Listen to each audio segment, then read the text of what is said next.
go out to the victims of this incident, which is completely unnecessary and avoidable. The incident that we're going to talk about here today, as I said, was happened at 10:25 a.m. at the Church of Jesus Christ of Latter-day Saints, which is located at 4285 McCandless Road.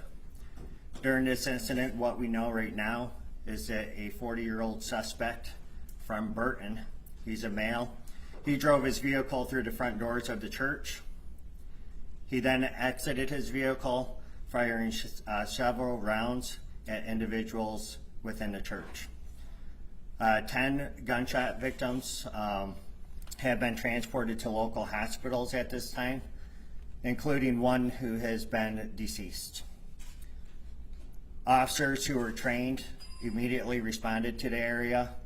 One was a DNR officer, and then one was a Grand Blanc Township officer, where they met the suspect and they engaged in gunfire with that particular individual, neutralizing that suspect, and that suspect is no longer with us. As I said, it is a 40-year-old male from Burton. During all this incident as well, there was a fire that occurred, and we believe that was deliberately set by the suspect. We do believe that we will find additional victims once we have that scene secure. That fire was just extinguished by the Grand Blanc Township Fire Department within the past hour. So where we go from here is we have investigators. We're going to do search warrants on the suspect's residence. We're going to find out if there was a motive. We're going to go through cell phone records, things like that.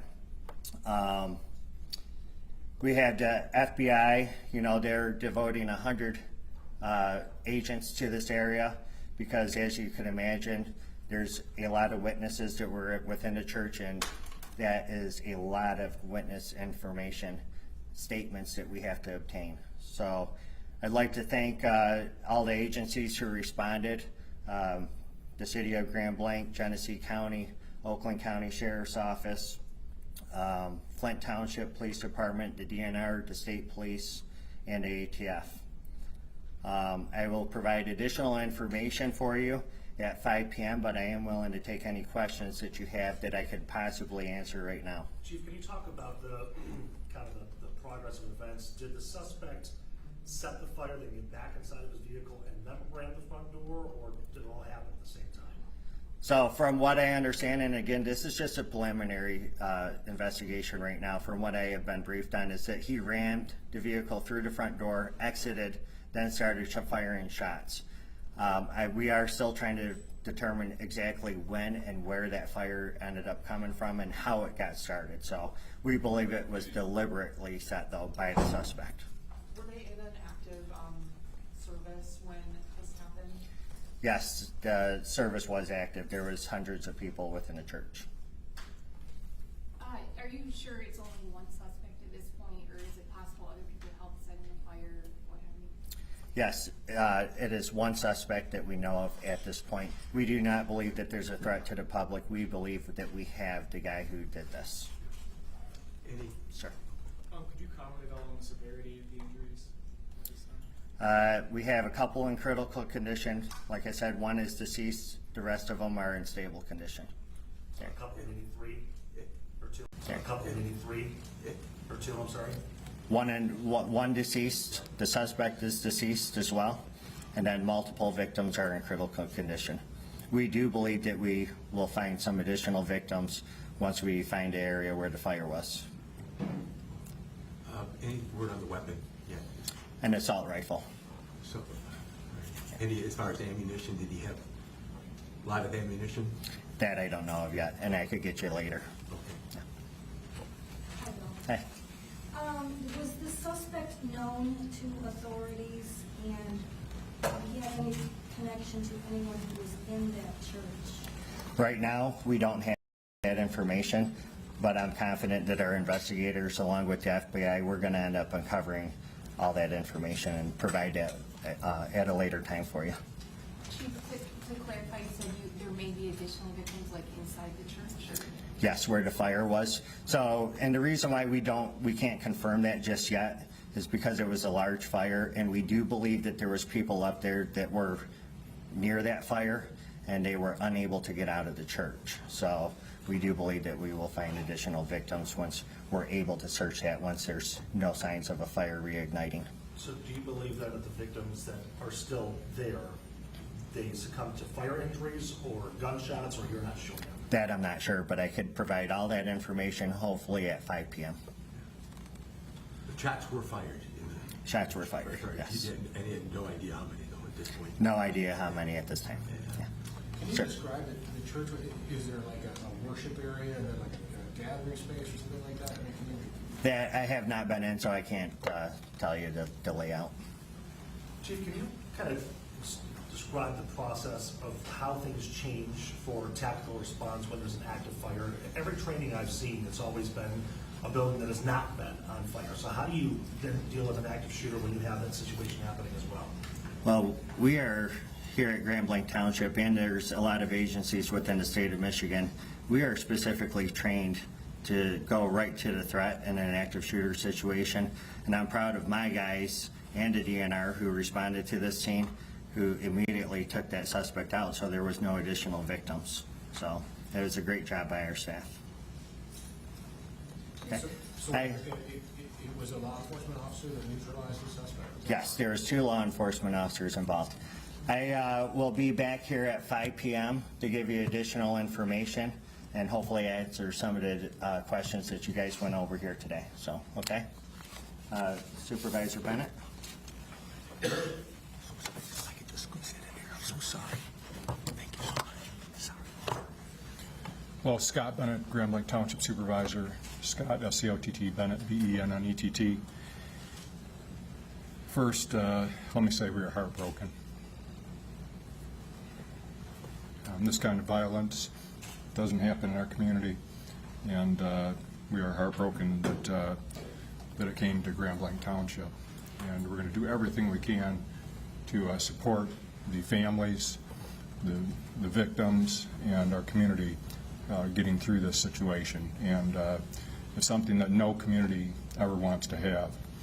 And we're going to do our best to do everything we can.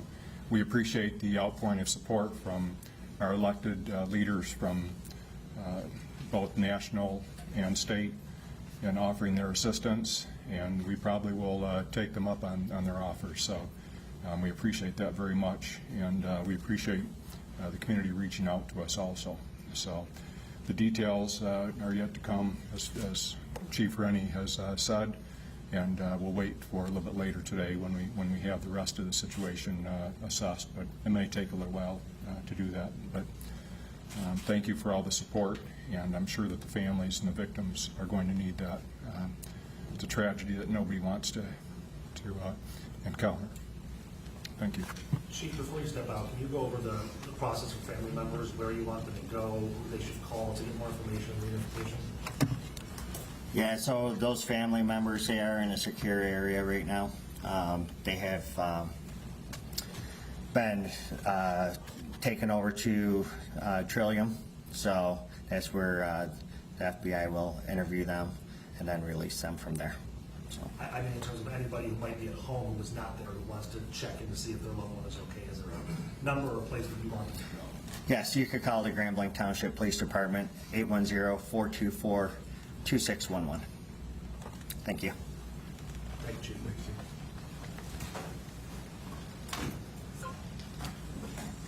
So the chief of police there in Grand Blanc, the township supervisor as well, Scott Bennett, as you're looking at some of the images, just horrific, coming out of that Church of Latter-day Saints in Grand Blanc Township, set on fire by the suspected shooter, according to police. What else are we hearing? That this suspect, 40-year-old male, drove a car through the church.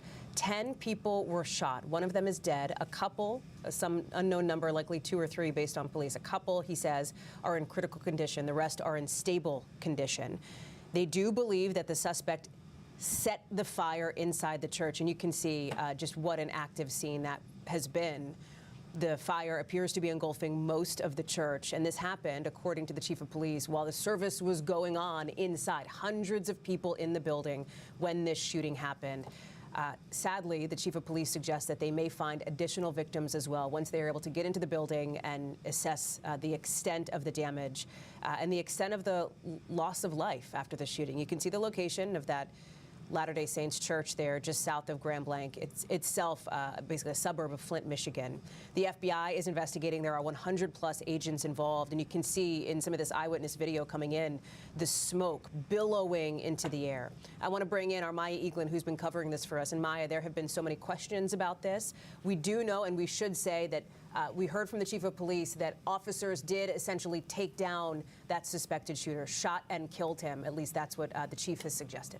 Yeah, correct, Hallie. They're saying there's no longer an active threat to the public at this time, but this all started around 10:25 local time. We're hearing from officials in that presser that, as you mentioned, the 40-year-old male suspect drove his car and then exited the vehicle and then shot several rounds using an assault rifle. There were hundreds of people, according to police there, who were attending service this Sunday morning.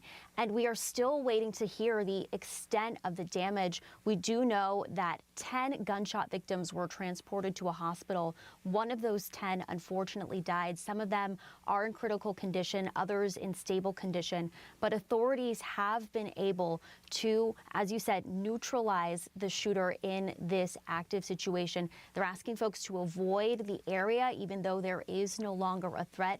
So much of this is still under investigation. They want to know how this fire started, and officials said they could expect to see more casualties as they really get into that building and see what damage was done inside. So very, very chaotic developing scene in Michigan right now, but there is no longer a threat to the public because authorities were able to neutralize the shooter. Hallie?